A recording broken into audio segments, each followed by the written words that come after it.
Hey everybody, it's Dr. Eric Walkout. We're back for another edition of Thyroid Thursday, and today we're talking about thinking beyond thyroid medication. If you're one of those people who doesn't feel recovered, you don't feel healthy, you don't feel well, yes, maybe you feel a little bit better than you did before you got put on some thyroid medication, but you still don't feel like you're recovered. You don't feel back to your old self before you were ever diagnosed with a thyroid condition. And many people wind up trying to find the magic combination or the magic dose of thyroid medication that's going to make them feel better. So what happens is they start asking their doctor or working with their medical doctor to increase the dose of T4 or decrease the dose of T4 to try and chase the labs, hoping that if they get the T4 to a certain range and that matches a certain value in the labs, that's going to restore their symptoms. It usually doesn't work. Sometimes they'll increase T4 doses or decrease T4 doses to try and, hey, I felt better on this dose, so I'm going to take T4. They still don't feel well, but maybe they feel a little bit better. So you're chasing signs and symptoms, or you're chasing the labs with T4 medication.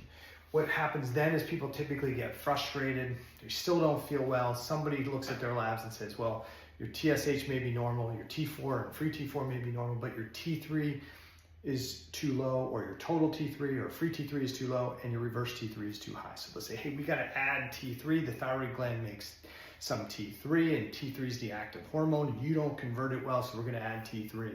And initially, they get some T3 added to the picture, and they feel a little bit better, but it doesn't last. And then they wind up increasing and decreasing the doses of T3 along with their T4 to try and find the magic combination. Some people, maybe you, didn't do well on T4, so somebody said, hey, maybe we need to take a glandular product. Glandular products have T4 and T3 and T2, and that's more natural, and so that's going to be the option for you. And you tried it, but you didn't feel good. Why? I'll tell you in a second. Some people get frustrated. They listen to people on podcasts and posts who say, hey, the solution, if you don't do well on T4 and your reverse T3 is high, is you got to go T3 only. And if we just give you T3, T3 is the active hormone. You don't need that T4. We just load you up with T3 and you're going to feel good.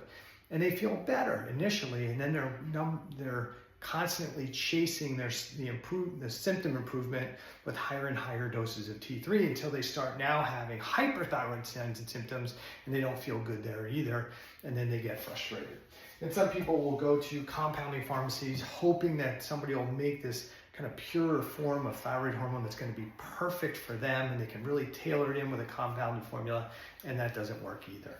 And so why does this not really work? And the issue is it really depends on our state.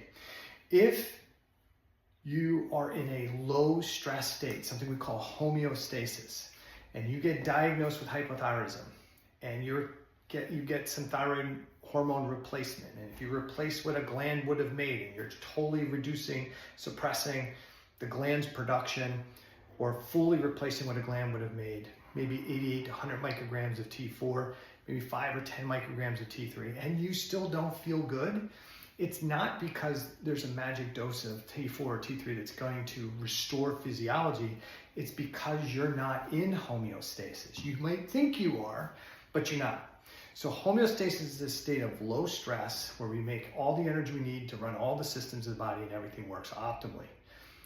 Matter of fact, if you got diagnosed with hypothyroidism and it wasn't due to your thyroid gland being irradiated or removed, you probably were never in homeostasis. But in this other state we call allostasis. And allostasis is an adaptive state to when the body perceives excessive stress or danger, the body adaptively decreases metabolism, ramps up inflammation to find and address whatever the threat is. If it's a bacteria or infection, that's great. If you can find it and kill it and get rid of it, you go back to normal. But if the stress or the factors that are creating this excessive stress load or this danger are what's going on in your mind, it's due to your diet, your lifestyle, your relationships, and all these things in our environment, and not an organism, it may be really hard for your body to go back from allostasis to homeostasis. So when you're in this allostatic state, there's an adaptive decreased conversion of T4 to T3 at the tissue level. And there's oftentimes an adaptive thyroiditis that goes on as well, more damage to the gland. So if you're providing more thyroid hormone than the body wanted or needed to begin with, and you're still in this allostatic state, what's the body going to do with that thyroid hormone? The cells and tissues aren't going to convert T4 to T3 optimally. They're going to favor the deactivation of T4 to something called reverse T3. That's going to cause your reverse T3 to go up. That's going to cause your T4 to T3 conversion to go down. And you're still going to be hypothyroid, still have hypothyroid signs and symptoms.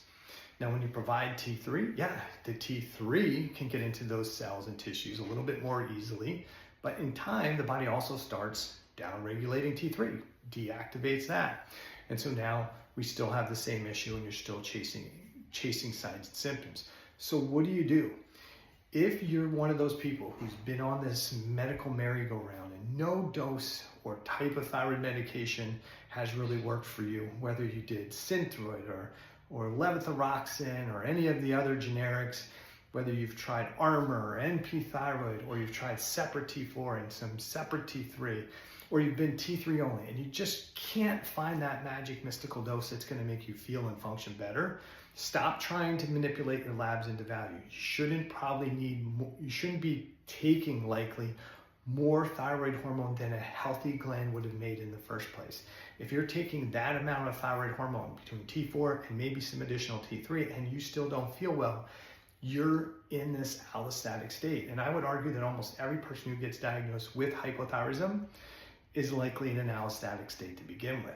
And so manage the condition. Don't try and force it into an optimal state, as so many people say, because you're not in an optimal state. And the adaptive state probably was more optimal than what your doctor may be trying to do.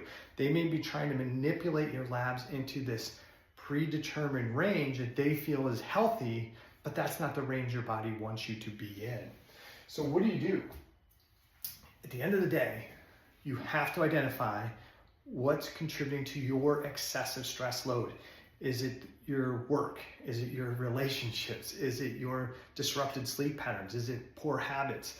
Is it poor diet? Is it dysbiosis? Is it hidden infections? Is it toxicity due to your environment? You got to figure out what's contributing to that excessive stress load.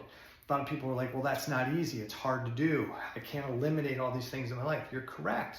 It can be a little bit hard to do, but that's why you hire a functional practitioner to help you to figure these things out. Or you can also pick up a copy of the book, The Thyroid Debacle, that I wrote with my friend, Dr. Kelly Halderman.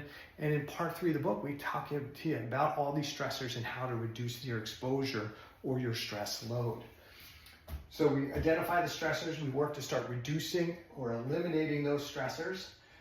Then we support the recovery of the body's physiology from this allostatic regulatory state back to what we call a homeostatic state. What does that mean? Well, that means if you've had chronic stress for an extended period of time, something like your gut may become dysfunctional. Doing some nutritional changes, doing some supplemental things to help the gut and the GI tract heal and repair is going to be really important as we try and shift from this allostatic stress regulation back to homeostatic regulation. And then the last thing we need to do is keep an eye on medications. We want to make sure that we're not over-medicating through this process. We want to make sure that we're providing enough medication to support the basic needs of the body, but not inhibit the thyroid gland from actually starting to recover and regenerate more thyroid hormone. We want to make sure we're not taking too much medication that prevents us from converting thyroid hormone at the cell and tissue level. One of the things a lot of people may not know, and maybe even clinicians may not know, that if you provide more thyroid hormone than the body wants or needs, especially something like T4, too much T4 in the bloodstream will actually reduce the peripheral conversion of T4 to T3 in many tissues. So trying to fix a TSH may sometimes actually make you more hypothyroid. It sounds crazy, it's a bit complicated, but it happens. So what can you do? Start looking at your health, your life, your lifestyle, your habits, your behaviors, and say, what's contributing to my excessive stress load? And then start to make incremental changes to reduce or remove those things. then I also would suggest working with a functional practitioner who understands what I'm talking about to make sure that you're actually supporting the recovery of your thyroid physiology and not trying to overwhelm it, okay? If you need any help, you can go to my profile or you go to the link that's below this video and click a complimentary discovery call, and we can talk about what's going on with you and how I might be able to help. Take care.